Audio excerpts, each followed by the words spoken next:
Nakho vula indlela ubagabisele-ke hayi bafutha phela amaphupho awuzwanga teta kabi tethele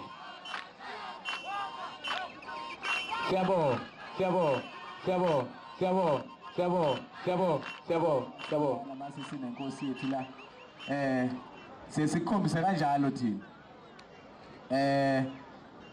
ngathatha leli thuba bafethu ngibonga ngithi ngiyabonga kakhulu mphakathi wakithi mphakathi wa lokhu esikwenzele umkhandlu wakithi kwahlabisa bafethu siyafisa ukuthi uphinde futhi usenzele khona ngoba bafethu okuningi mhlambe hayi ususilekelelile awusilekelile futhi akakwenzile mhlambe umkhandlu wakithi kwahlabisa kungapheko kwenza sacela siushayile izandla bafethu ngiyabonga kungayikho kokuqala ke ngizocela ukuthi ke bafethu nonke nenela sibambisane kakhulu nomkhandlu mhlawumbe njengoba sayibophezela njengamagoso engoma njengekomiti lengoma ukuthi siyokusiza la ufuna siuncede khona. Ngizocela nje sikwenze lokho njengamagoso kusukela phansi ukuze uyoshaya lawo uphelela khona. Bafowethu siyathembisa baba Bulawayo ukuthi cha la ufa khona siyofa nawe samagoso engoma. Ngiyabonga. Ngizocela ukunikeza bafowethu umfowethu ubaba uDlamini bese edlulisela kubaba uMsindazwe esho ukuthize sizwe. Ngizocela nje sihlonipheke bafowethu sikhombise ukuthi la sihlonipha kanjani. Baba Dlamini ngiyabonga. Ngithokoze kumphathihlelo obekade ekhona ngaphambilini ubaba uMabaso. Ngibingelele uMsindazwe inkosi sikhona ngaphakathi kwethu. Ngibingelele noBulawayo umeya wethu wakwaHlabisa. Ngiphinde ngibingelele uDeputy Mayor. Ngibingelele nama-councillors onke, ukhansela kwa-Ward 2 uNhlenyama ukhona phakathi kwethu, ukhansela kwa-Ward 6 ubaba uGwabini okhona ngaphakathi kwethu, ukhansela uLanga okuyi-host yethu okhona ngaphakathi kwethu. Uthe masiqeda lana-ke sodlula ngasekhaya kuba njalo-ke bafowethu. Sithokoze kakhulu bafowethu, sicanti siphatheke kahle kakhulu emzinene amagoso nabantu basemzinene. Sibonga kakhulu ukuthi nisiphathe kahle ngalolu hlobo. Siyacela ukuthi-ke empanzakazi mase siyakhona sithemba ukuthi sizophatheka kahle kakhulu nakhona. Okwami-ke kufishane kakhulu ngicanti amajaji ayaqeda laphana. Uma seqeda amajaji sobe sesidedela, kodwa-ke ngiyafisa baba Mabaso ukuthi-ke mhlawumbe ngeyi-31 ngoba mhlawumbe ngeke kusenzeka manje, kodwa uma sekuzokhuluma umeya nama-councillors amaqembu lakade eshaya ingoma abuye ezela, ngoba ifunding ekhishwa umasipala kahle kahle isuke ibheke kulabantu abashaya ingoma hayi abalandeli. So okusuke kushiwo amakhansela nomeya labantu abashaya ingoma baseyihlahleni njengamanje abasakuzo, okuyibona kahle kahle le mali ade uyisho ngo-500,000 esuke ikhishelwe bona. So-ke siyafisa ukuthi-ke uma seku-addresswa abantu, ku-addresswe laba bantu abangabadlali kahle kahle hayi abalandeli, ngoba kakhulukazi imali lena ilekelela bona ayilekeleli kakhulukazi abantu akuyibona abalandeli ingoma. But ngiyabona ukuthi njengamanje ngeke kusenzeka, kodwa nge-31 siyafisa ukuthi masiqeda amaqembu noma ngabuye onke ne-uniform wawo ukuze kwazi ukuthi umeya akhulumisane nawo. Njengamanje-ke ngizodedela ithuba ngidedele uMankosi okudeputy mayor wethu asithulele umeya wethu wakwaHlabisa, bese sidedela umeya, bese sibongelwa uMsindazwe, bese siqhubeka nohlelo lethu cishe sizohamba kusakhanya. Ngiyathokoza kakhulu. Ubaba uDlamini, ubaba uMabaso nekomiti lakhe lengoma, amakhansela khona phakathi kwethu onke ngokwezikhundla zawo, abaphathi bomthetho abakhona phakathi kwethu, ubaba umeya, inkosi yesizwe Msindazwe. Ngizithola ngisenkingeni ekuthenini obani okhuluma nabo uma wonke umuntu ehla enyuka eyaluze engazi ukuthi wenzani. Bengicela kubagidi bengoma ukuthi njengoba kukhona inkosi yesizwe phakathi kwethu, asize phela sizolalela ukuthi uthini owesizwe. Sicele futhi izigqoko abathwele izigqoko bethu ukuzibeka phansi okwesikhashana emizuzwana nje emincane.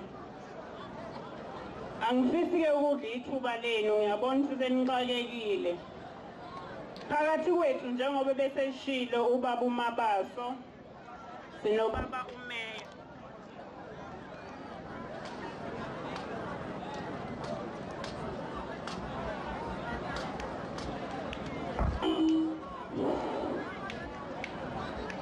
Angifuni ukusho lutho-ke ngoba ukhona abadala abazosho lokho kufuneka bakusho.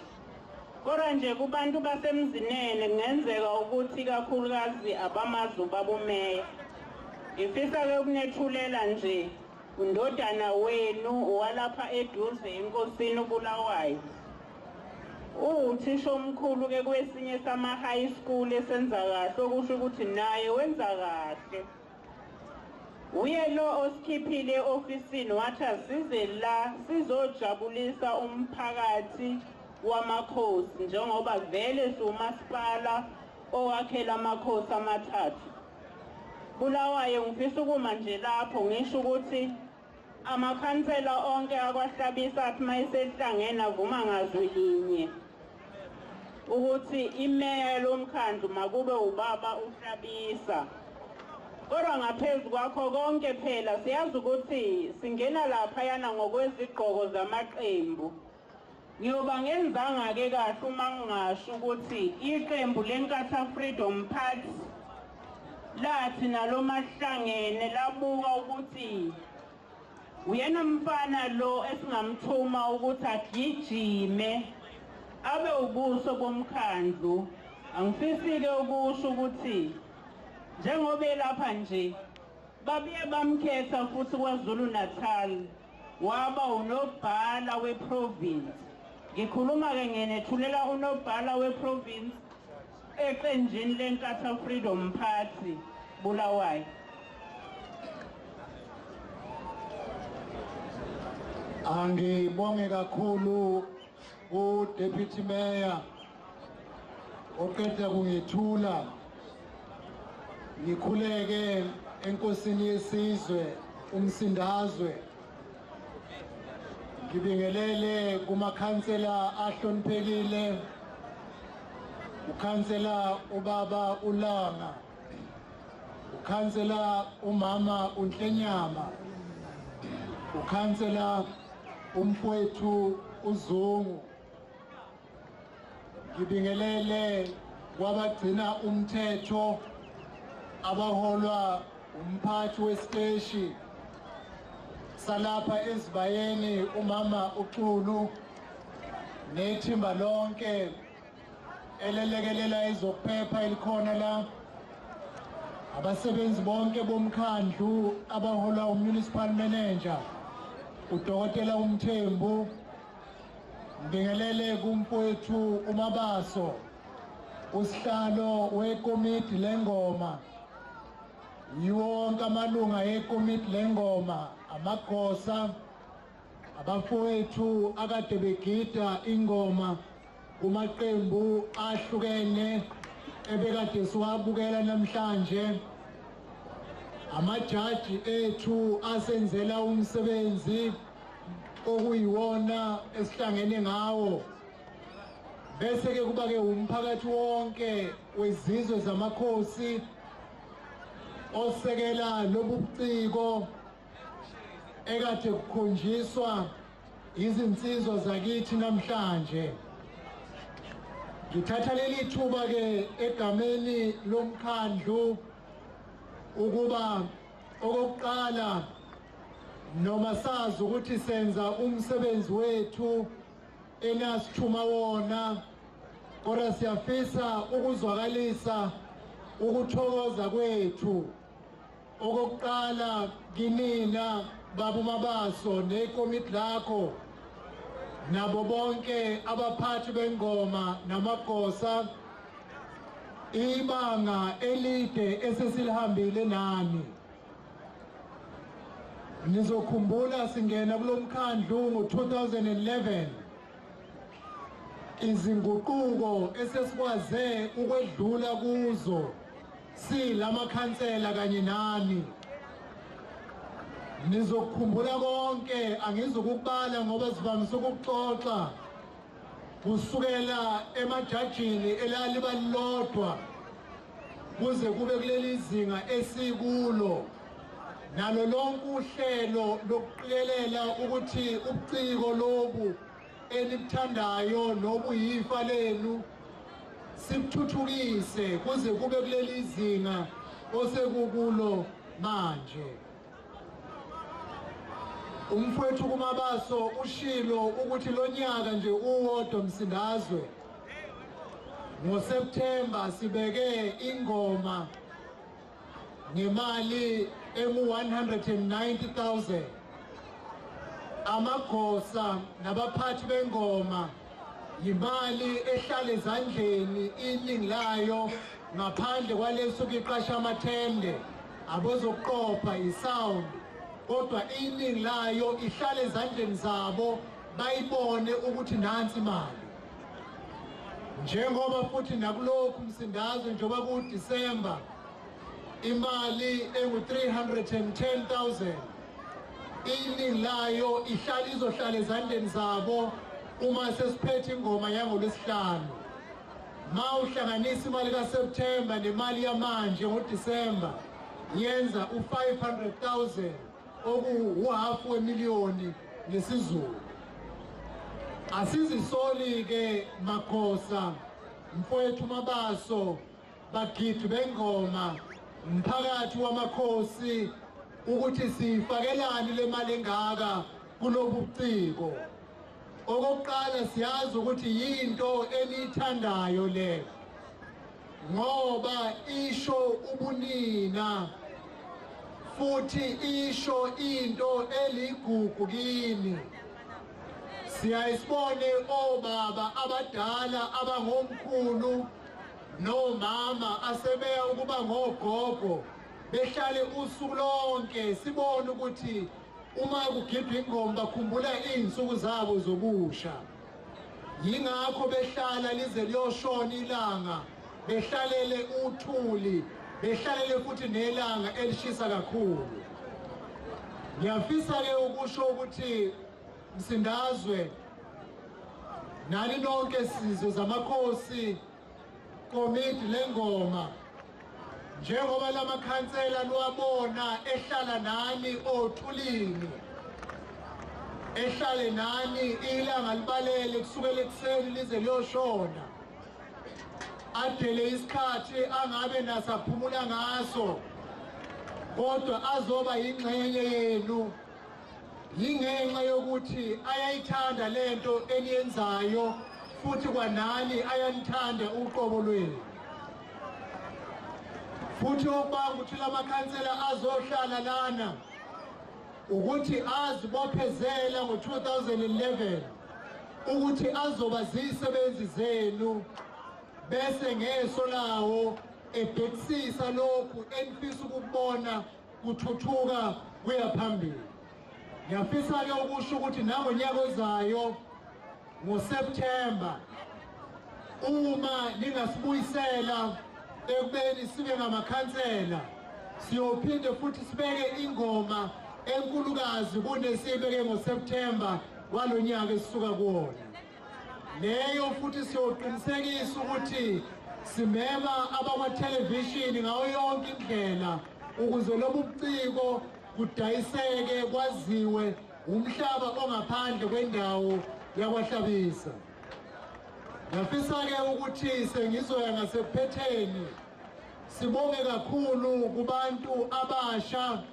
abasekela lobu buciko bokugidwa kwengoma angisho ngoba abanye bebengekho engomeni eseNtabenkone ukuthi umkhandlu wakwaHlabisa unemali engu-450,000 yemfundaze eqondene nabantu abasha abafuna ukuyofunda ngoba thina njengomkhandlu siyakholelwa ukuthi imfundo yisona sikhali esiyokhulula umuntu wakithi ngempela imfundaze-ke ama-forms ayatholakala kuma-ward councillor enu kuze kushaye umhla ka-8 kuJanuwari njengoba imiphumela ka-grade 12 izokhishwa ngomhla ka-6 sinikeza-ke izinsuku ezimbili ukuba bonke abafuna uku-aplya bagcwalise imininingwane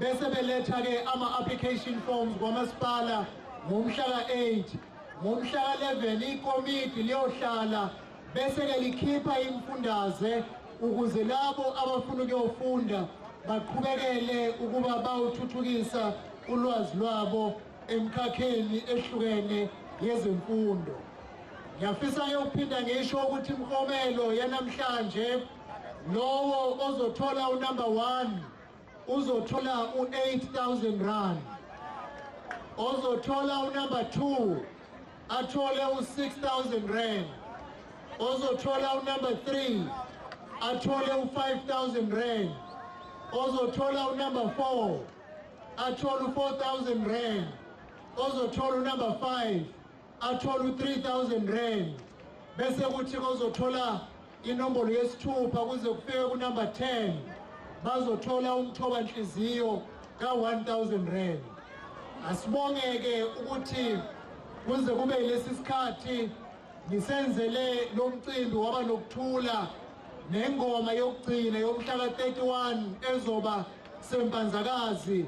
Sizibophezele sibamemile abamaphephandaba, sibamemile futhi abakwa-SABC bezothathela bukhoma ngoba sizibophezele ukuba lobu buciko benu sibukhiphele ngaphandle kwaziwe ngabantu abangesibo bakwaHlabisa ukuze sikuvulele indlela esikhathini esizayo ukwazi ukudayiseka, kugcine sekwazi ukungenisa imali engakwazi ukuphilisa lentsha yakithi engabagidi bengoma yalobu buciko bakwaHlabisa. Mphathi ohlelo ke ngiyabonga. Bulawayo, sithokoza kakhulu. Bengicela siphinde ihlombe elikhulu kakhulu. Siyabonga. Ngicanisile umkomelo omkhulu kakhulu ayimncane bafowethu. Especially ke mawuzoyithola insuku ezintathu impela ungowinile.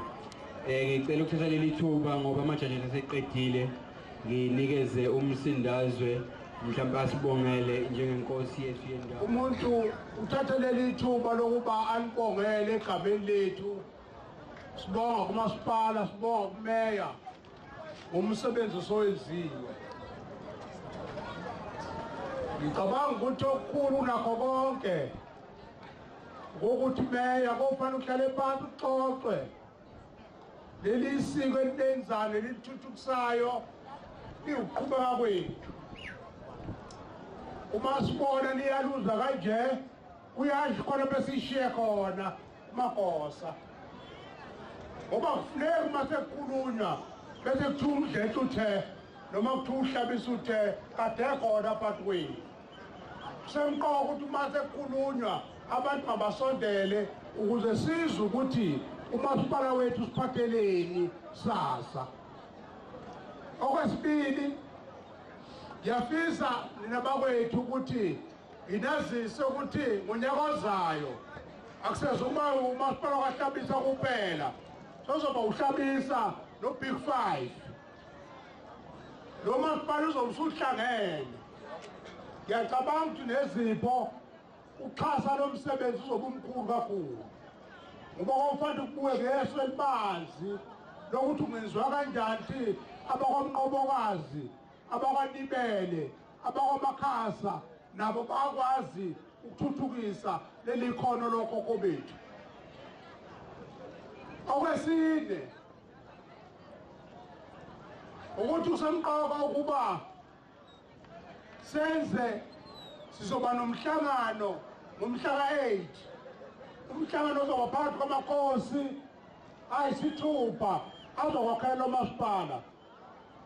Lo mhlangano soba soxoxa nemeya zethu okubulawayo nobaba uKhumalo ngendlela yaphambili ukuthi bafisa uma lo masipala usuhlangene uphathwe kanjani, uzosiphathelana umasipala. Ngicabanga ezinye zezinto abazobe siphathele zona ingoma yethu le ewukuphila kwethu eyithi. Hambe eMelika, uye eJapan, uye noma yiliphi izwe elikhona emhlabeni jikelele. Ayikho ingoma ezizela lapha ngakho lokho ngoba ithi angize noma selishona ilanga ngizobona uliba lokhokho bami lwendluliselwa kwabasha. Ngijabulile mangibona abantu abasha bephethe ngesinono nangesizotha nangobuciko abenza ngayo. Ngoba vele ingoma yayivele ubuciko ukaZulu. Ingakho ubona omkhulu nogogo besondela baphuzule ngakhona ngoba bazobona la bevela khona.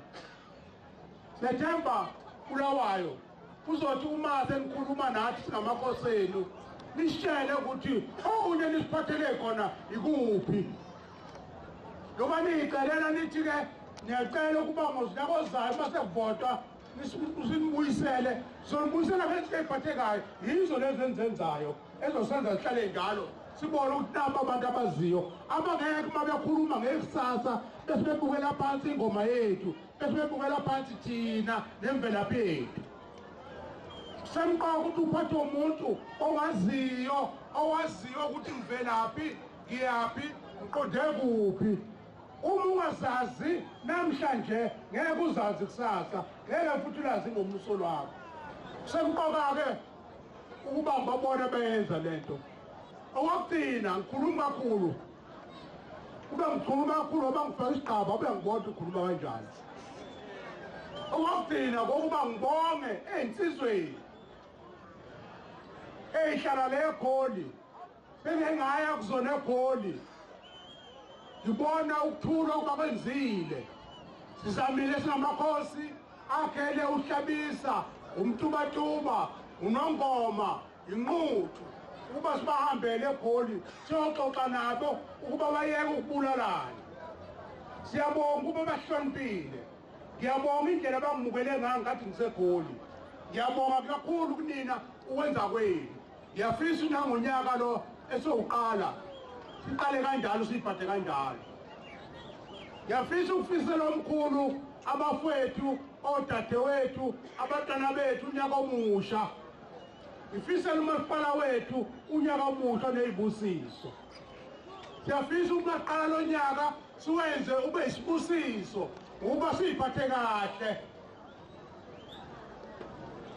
Uthi insizwa elade ngiyibona eqephuza la iqanwe ibe namakhosikazi santi sisizwe ngoba uma ulale esikhotheni uzoyithola lo ngithola mina.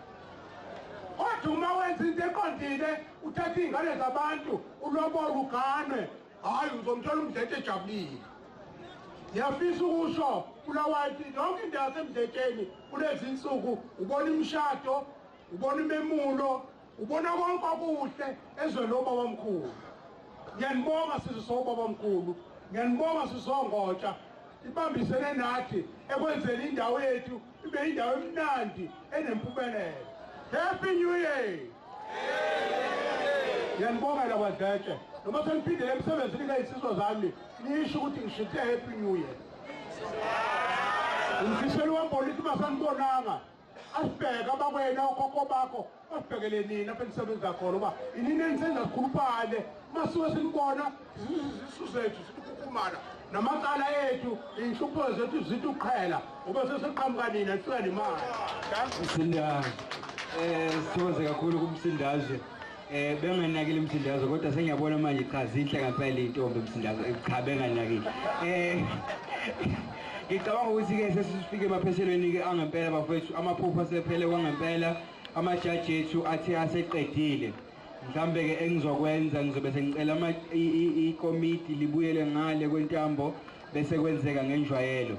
Sibonge umsindazwe ukusincomela, cha ingoma siphethene kahle lamagoso nekomiti impela ngokubona nje iy'tulo azimhlophe abantu bakhona msindazwe. Bengicela-ke ikomiti liphume liye ngale.